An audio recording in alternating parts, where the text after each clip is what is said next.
Help keep Kinks and Beats Daily alive with a $4 monthly contribution and receive exclusive bonus episodes as our thank you to you. Visit herohabit.com/shop for more details.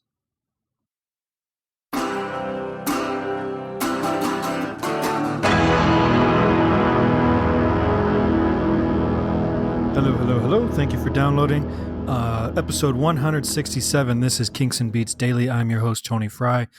And again, thank you for downloading. If this is your first episode, welcome. Please enjoy 166 preceding episodes and make sure to leave us a 5-star rating and review on iTunes and subscribe. If you're returning, thanks for continuing to download. We are asking the question right now. I want you to submit to me via voicemail at 925-494-1739 a Kinks or Beatles song, either within the bands or their solo catalogs, that you completely changed your opinion on from the past. I don't care how far back you have to go. Maybe it's something you hated before, you love now, or you loved before and you can't listen to it all now.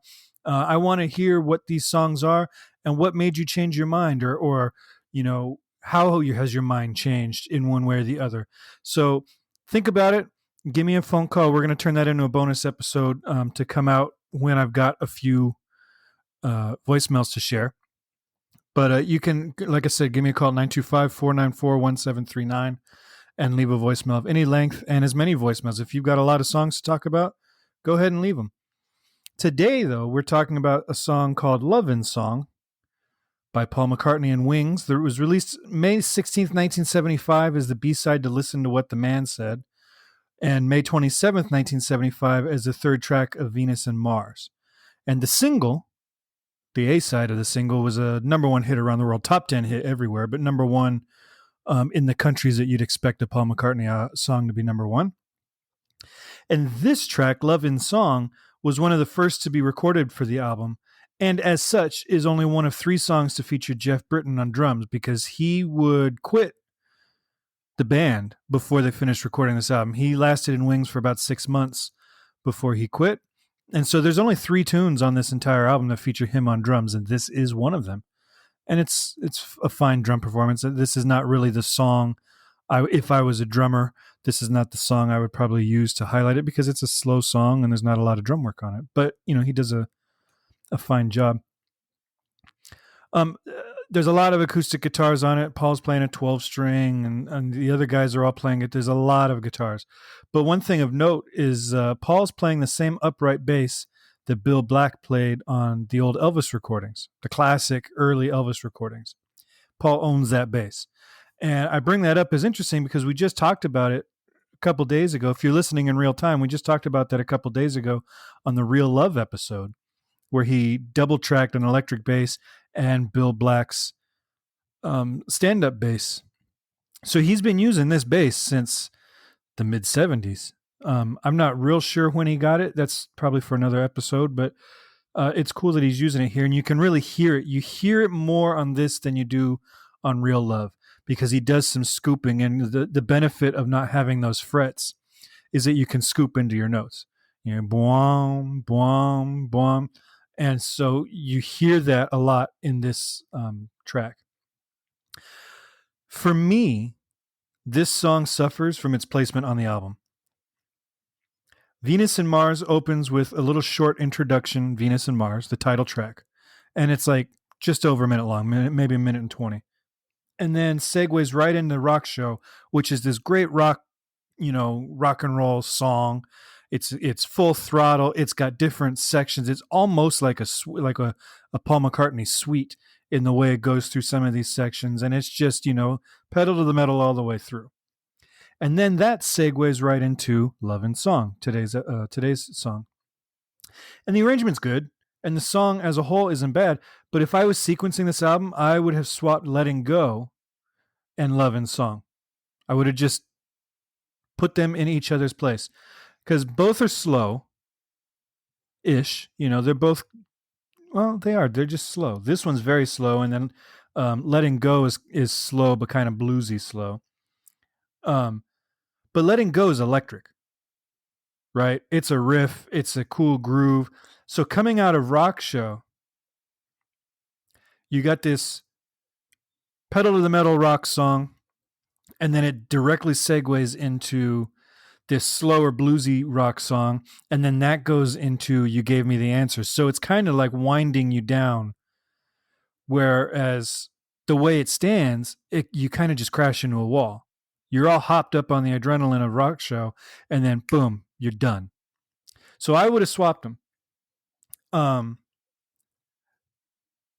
And then Love and Song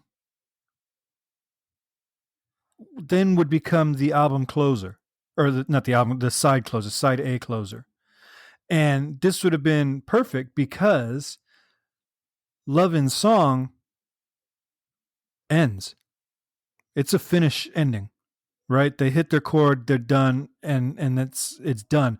An appropriate time to go, all right, the album's done, time to flip. Whereas Letting Go fades. There's a long fade out there, which, I don't think makes the greatest side closer.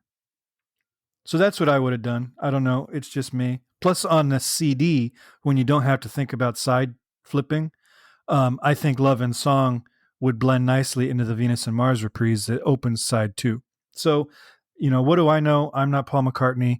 I have not sequenced a number 1 multi-million selling album, but that's I would do it different. But because of that, because of its placement, I say all that to say I often skip this song and just go straight into You Gave Me the Answer.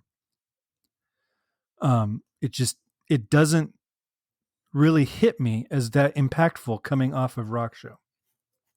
Lyrically, it's not one of Paul's best, but it's not one of his worst.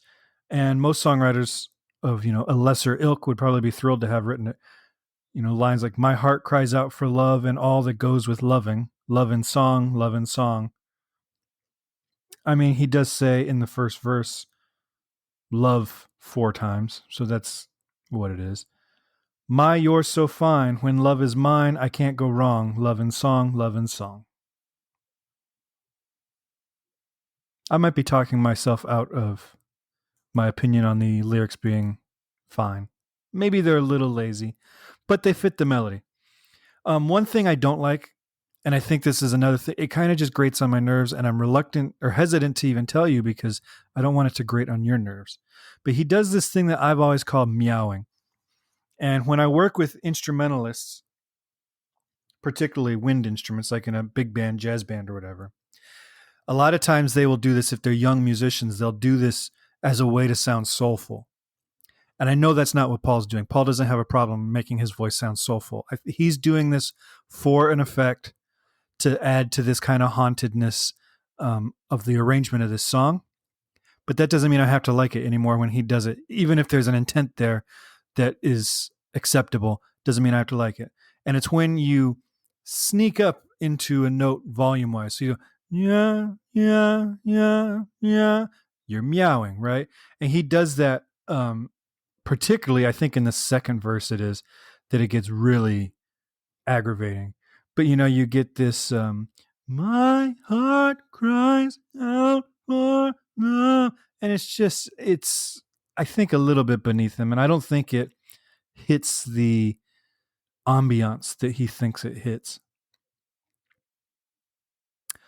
The piece is written mostly in G minor. But what's cool is that at the end of every verse, he resolves to a G7 chord, which is technically a 5 of 4. So it's a borrowed chord.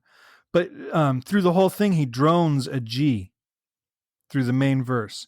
And that G jumps around. So sometimes it's the root of the chord, and sometimes it's the 7th of the chord. So it's not, he's changing chords. But all these chords have a G in them. Even if he's got to stretch out the chord harmonically to get to that G, they all harmonically have a G in it. So you have this drone that goes under all these songs, all these chord changes.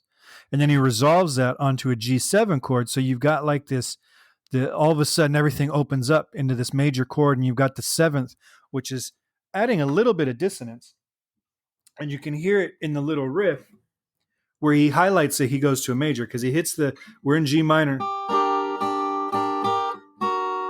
right? And then he hits the G7. And to highlight that he's in major, he starts his little riff on the major, what makes it a major, the B, and then hits so he goes B, D, F.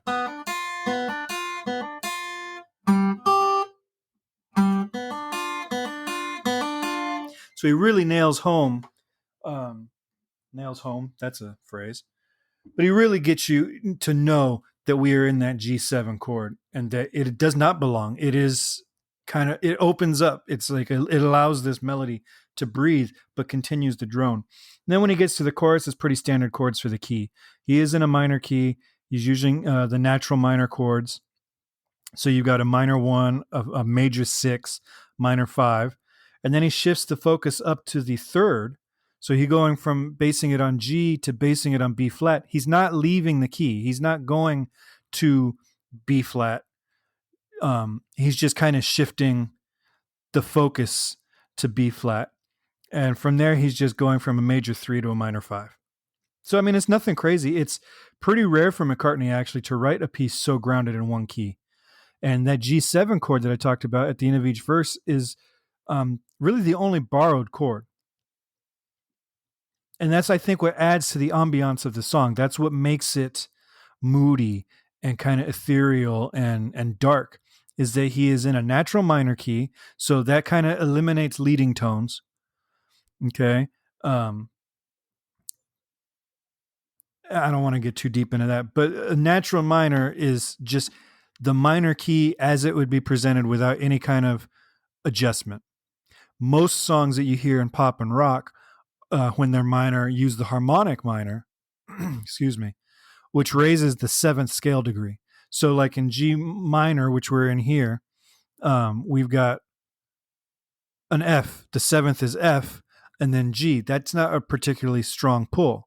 But in a harmonic minor, we raise that F to F sharp. That's a half step. Now, all of a sudden, we've got leading tones to the tonic, the home key.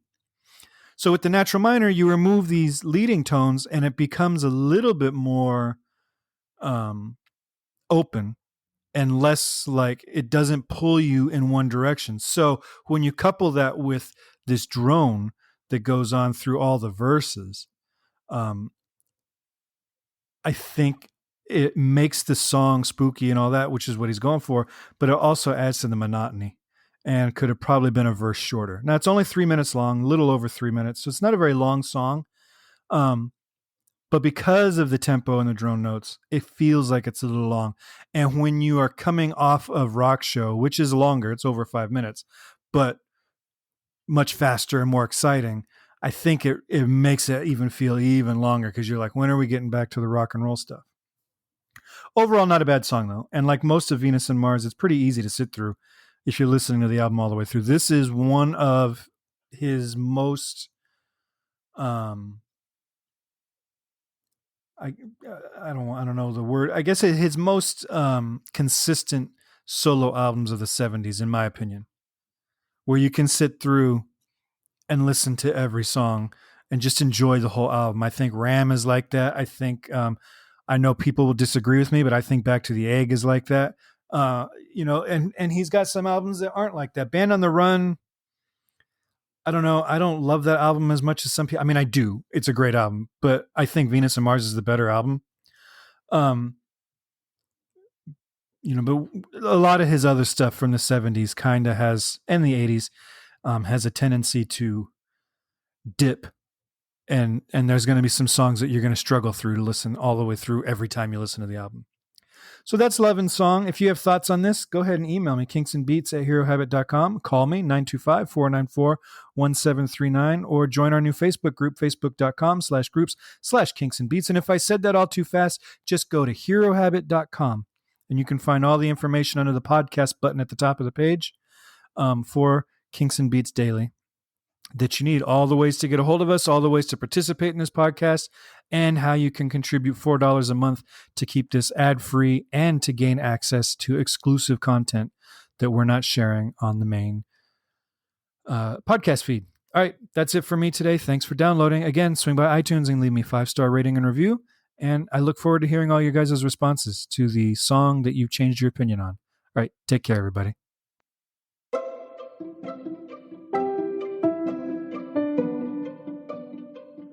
This podcast is presented by the Hero Habit Podcast Network. Swing by HeroHabit.com today to comment on this episode and poke around our growing database of sports and pop culture news, reviews, and collectibles. HeroHabit.com. Collect your heroes.